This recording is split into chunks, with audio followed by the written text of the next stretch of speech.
Good evening and thanks for joining us. I'm Lisa Klein. It's been 3.5 weeks since a 21-month-old Cashton girl died from the H1N1 flu. She was the first confirmed H1N1 death in our area since the virus was first discovered in the U.S. earlier this year. Tonight, the mother of the girl sits down with our Mike Thompson as she remembers her daughter. Well, Lisa, Deborah Comperud is like most parents. She had been reading and hearing about H1N1 in the news and knew how serious it could be. But she never thought it would change her life like it has today.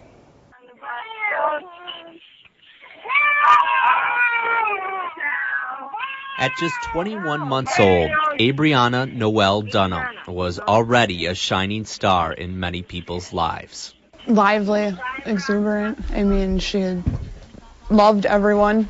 A shining star darkened just a few months shy of her second birthday. Her mom says it came without warning. We all met at a wedding in Wausau. And we were at the wedding reception and, there was, 200 people there maybe? This is a picture of Abriana at that wedding reception. She was happy and energetic. Dancing and eating and socializing and never thought anything of it. We drove home and she fell asleep on the way home.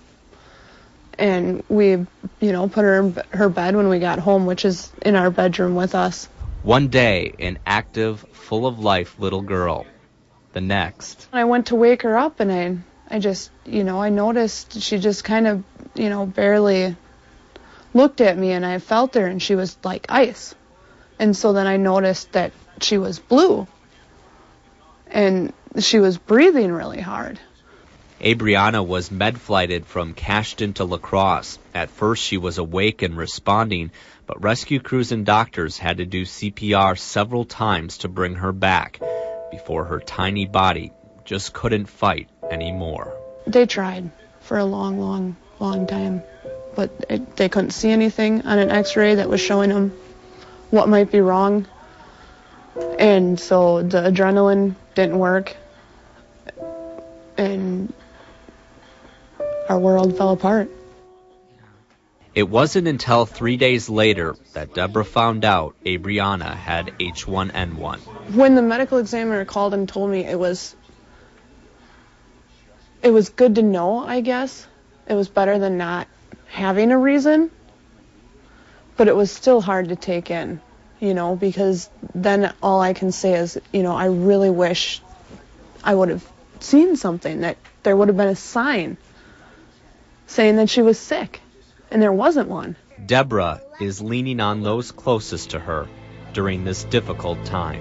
One step at a time. I have 2 other children, a fiance, lots of family and friends. They're all here. They're all supporting me. There are reminders of Abriana everywhere, but it's those memories that keep Deborah going. Those big, beautiful eyes, the smile she always had.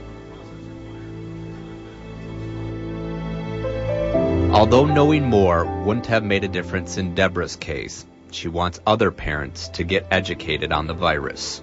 There's a percentage of it where people are dying, and that's what we need to take concern with. Get as much information and education as you can on it. Because one child, one life, is one too many. Not enough time. 21 months ain't enough time.